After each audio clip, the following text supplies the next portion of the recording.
So if you clicked on this video, it's kind of weird because on YouTube, there are a lot of videos out there showing you 7, 10, 8 ways to actually make income streams and so on. But in reality, it's all social media income. So everything just flows through social media. And most people, they don't want to be on social media to build up streams of income. So this video right here is not for the social media stuff. It's just average ways to go out there and make some more streams of income. And obviously, there are 3 main things that are very important when making streams of income. And the first one is you start small with whatever you basically have.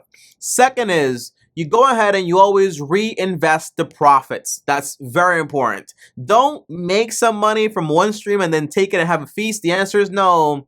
You keep reinvesting and you keep reinvesting. And third and lastly is you gotta be patient. This stuff is gonna take a while. Most people only have one for their entire life. So to build out 3 or 4 or 5 or 6 or 7 is going to take time, little by little, but it's gonna work. Now, do me a favor because we're gonna get right into this video. And that favor is smash the like button. It helps a lot with the algorithm and I appreciate it a ton. So smash the like button. Now, let's dive right into the video. And I only have 3 rules here. The first rule is only invest into assets that you really understand. So if I say something in the video you don't understand, comment down below, ask me, I'll answer you. Or just search on YouTube with my name. I have a video on it. I almost guarantee it. So to actually help you understand what I'm saying. Second, don't try to make too much money, meaning to make a high return, to make $1 turn into $1,000 because that's a sure way to lose your dollar. And $1 is a lot of money when you don't got that much money, okay? So that's a big thing. Don't try to multiply things too quickly because it usually comes with a lot of risk. And lastly, invest first and then pay your bills. So whenever you get paid, don't pay your bills first, invest first. Because if you always pay your bills, I guarantee you're never gonna have enough money to actually go ahead and invest. Don't invest the crumbs, no. You invest first and then you go ahead and pay your bills. Now, let's go into the first stream of income. And by the way, those right there are my 3 rules when it comes to building out these streams of income. Now, the very first stream of income is the most boring one. And it's gonna come from you having a job or a career. And this one right here is usually taken for granted. People don't like this. They all want to be business owners. They all want to be millionaires and billionaires. But in reality, having a career, having a job is pretty cool. Now, I only have one main rule here, which is the first, well, 2 rules I should say. And the first rule is make sure whatever you pick, you enjoy it. And make sure whatever you pick doesn't make you less than $40,000, okay? I know you love your job, but if it's not paying you anything and you're basically broke all the time, then you might not want to do it, okay? You might want to find something else that's going to pay you a good amount of money. And 40K I found to be a number which is good enough to do everything you need to do while also finding jobs you actually enjoy and so on. So those are my only 2 rules there. Now, I would use this mainstream of income, right, for 2 things. And the main thing overall is just to take care of you first. So that means the first thing I would do is pay off my debts. And by the way, I don't mean multitasking here. It's just one thing at a time. So if I have this main stream of income, I'm going to first pay off my debts. And then second, I'm going to save for emergencies. 3 to 6 months worth of expenses is good. But if you're paranoid like I am, 12 months is going to be more than enough, okay? Now, one big thing is here, okay? Most people associate this stream of income with going to college. It's not true. You don't need to go to college all the time. But college is good, by the way, if you want to do it and do it the right way. Don't go to a fancy school that costs so much money. Go to regular school and basically get a good degree and be out of there without the debt, okay? But overall, whether you want to do a trade job, whether you want to get licensed in something, whether you do want to go to college or whatever it is, just make sure whatever you do is going to pay you a good amount of money. That's the idea. And that's going to be your first stream of income. And the objective is to use that income to pay off your debts, because you're probably going to have debt to acquire that first stream in the first place.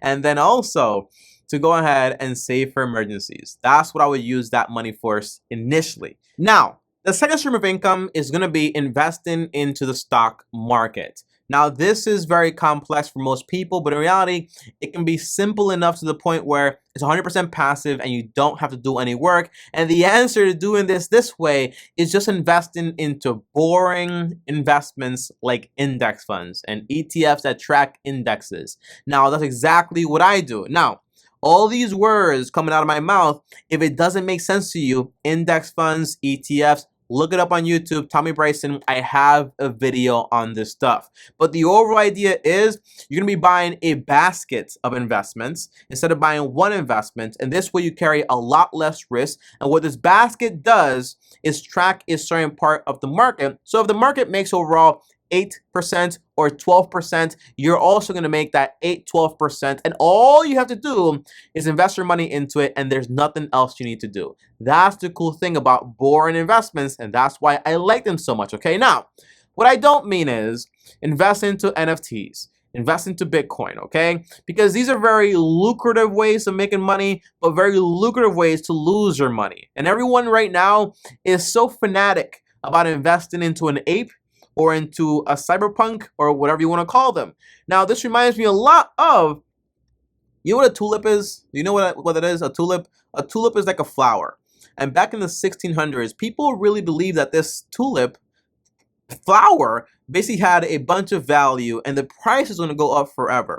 But then later on, people started borrowing money to buy more tulips, selling their homes to buy more tulips, and doing a bunch of things to go ahead and buy tulips. And that's what people are doing right now when it comes to buying JPEGs of images to basically try to create an investment account, because right now everyone seems to be an expert at art. Now, how that story ends is that basically Tulip had a massive crisis, it crashed like crazy, and the market just was devastated.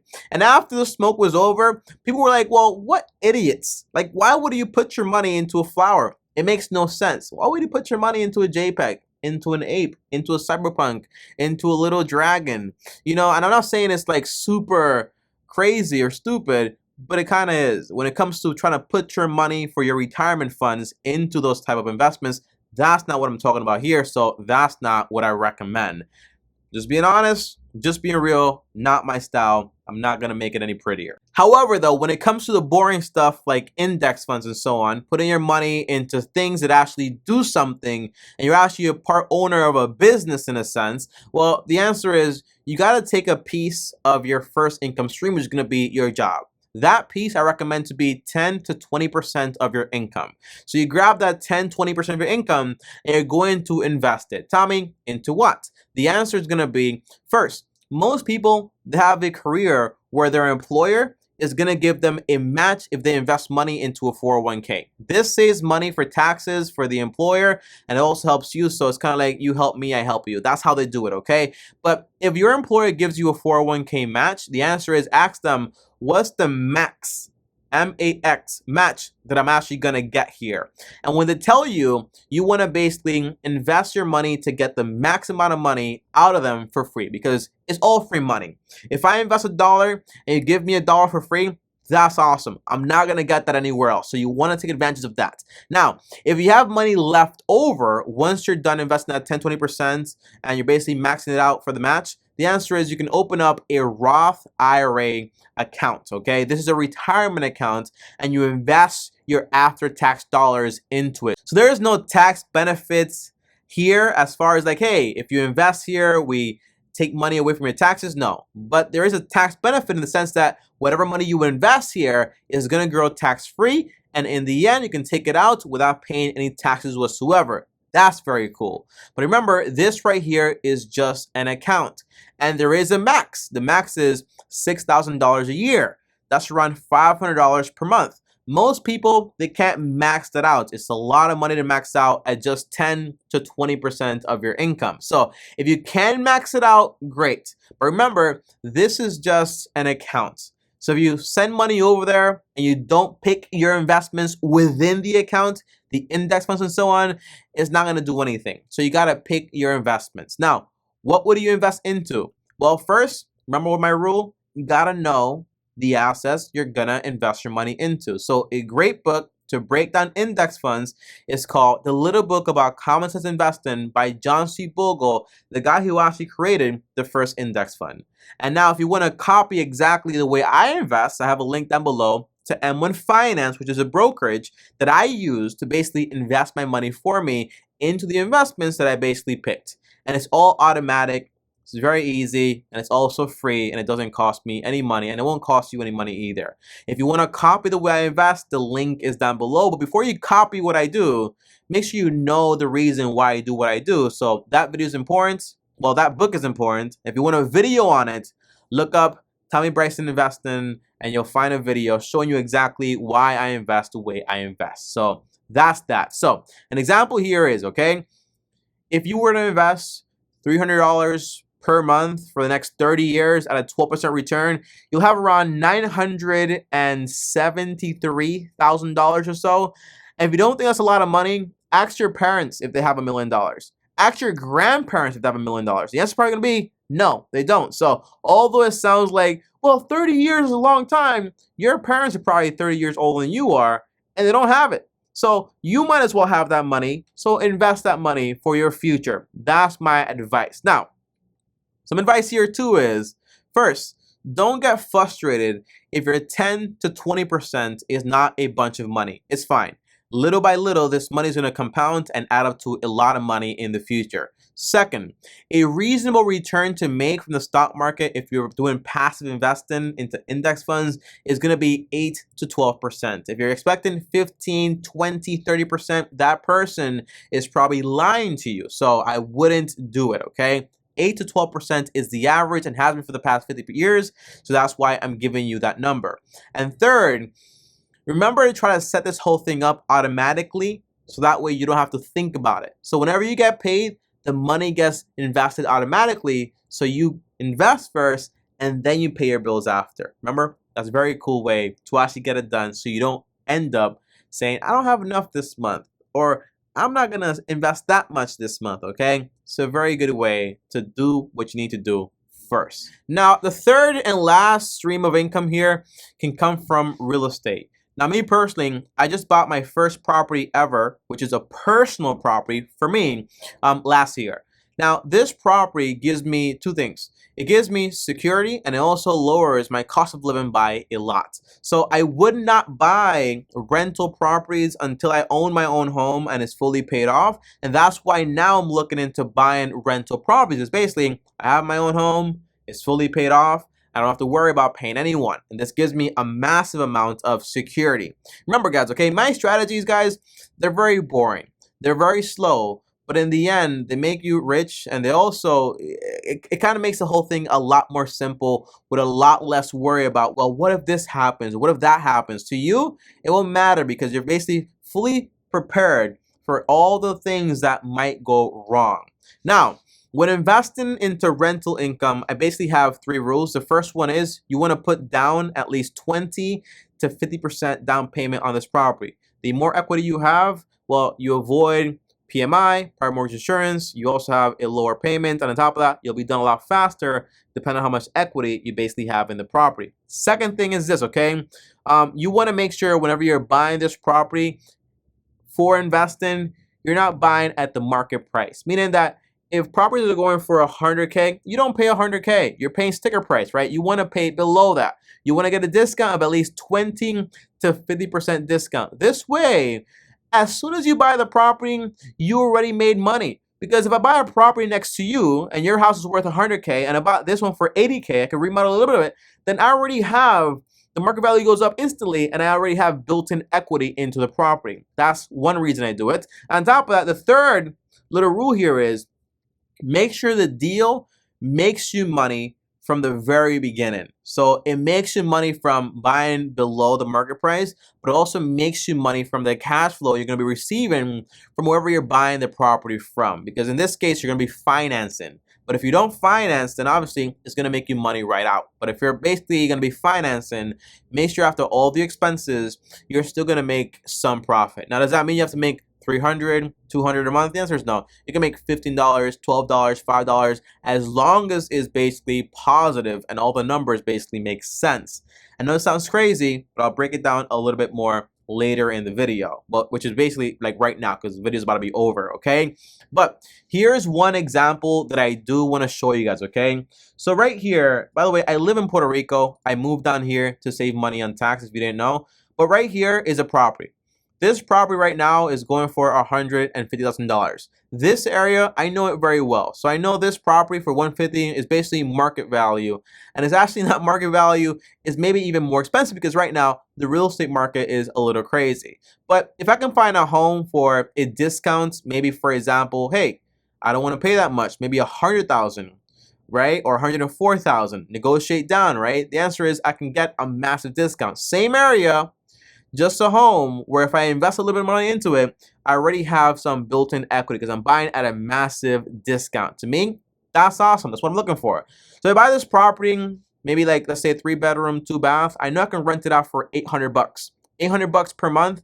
That's around $9,600 per year. But the mortgage on a 30-year mortgage, basically, that's going to be, if I put down 20%, around $584. Meaning off the bat, I'm going to be making money. But in this case, if I'm being honest with you guys, I wouldn't buy on a 30-year mortgage. I would buy on a 15-year mortgage. The goal is to pay it off as fast as possible. Now, with this math, it shows, hey, Tommy, you're only going to be making around $17 from this property. The answer is, yeah, like once I pay off everything, the mortgage, the insurance, the taxes, I'm only making $17. But the goal is that if I follow the rules, yeah, like this is the math right here, right? But the answer is, think about it.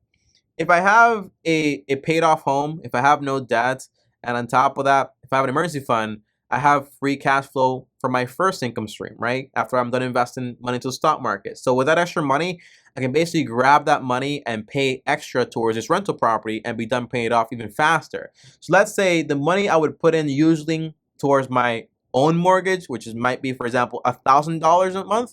Well, let's say I just put it into extra payments for this property.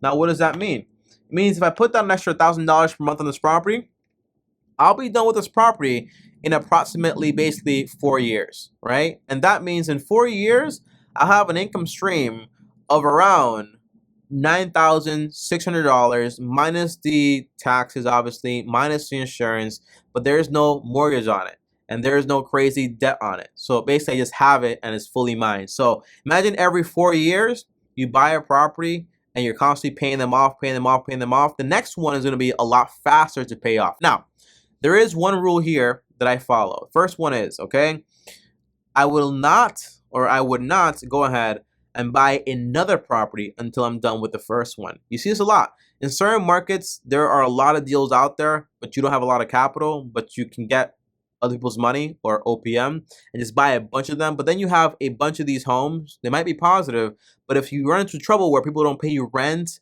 or things go bad at your mainstream of income, then you might be like left stranded with a bunch of debt and a bunch of payments. So if you just do one by one, is going to be a lot better. Now, again, this is very boring. It's my style though, and it's a lot less risky, and that's why I do it the way I do it. So later this year or in the beginning of next year, I'll be looking at buying my very first rental property. When I buy that rental property, with my income, after 1 to 2, 3 years, I'm basically done paying it off in full. And once that's done paid off in full, I have all that money just comes in passive for myself, buy another one. And when you break it down, remember, right? If it takes 30 years to make nearly $1 million in the stock market, right? Well, imagine if you do 30 years and every 5 years, for example, or let's say every 10 years, right? 30 years, well, yeah, let's say 30 years. Every 5 years, you manage to basically buy a property and pay it off in full, right? Well, you're looking at 6 properties. And that means, hey, 6 properties, if each property pays you $1,000 per month, well, that's basically $6,000. And with the money you made from the stock market, let's add another $3,000 in there in passive income per month. Well, that's $9,000, right? Then, like, this is a lot of money. Every single year from passive income, $108,000, no job, no nothing, not including Social Security. The answer is you're pretty good, you're pretty awesome. It would be a lot better off than everyone else out there. And don't forget, guys, okay? Constantly reinvest the money. So don't start taking money out to do what you want to do. No, constantly reinvest and reinvest. You only take money out when you have more than enough and you're basically solid and you're good to go. And when it comes to investing stuff, look up the 4% rule of withdrawal, Tommy Bryson. that video is also going to help you understand when you take money out from your investments. But guys, that is it. A lot to handle, but just 3, and those 3 right there, anyone can basically do them, and that's why I made this video. Hopefully this video helps you out a lot. Thanks for watching. Remember, like this video. Also, subscribe to the channel, hit the bell so you're notified. On top of that, also, if you want to watch more content, here's another video. Here's my face. Click subscribe. Thanks for watching. As always, long-term team out.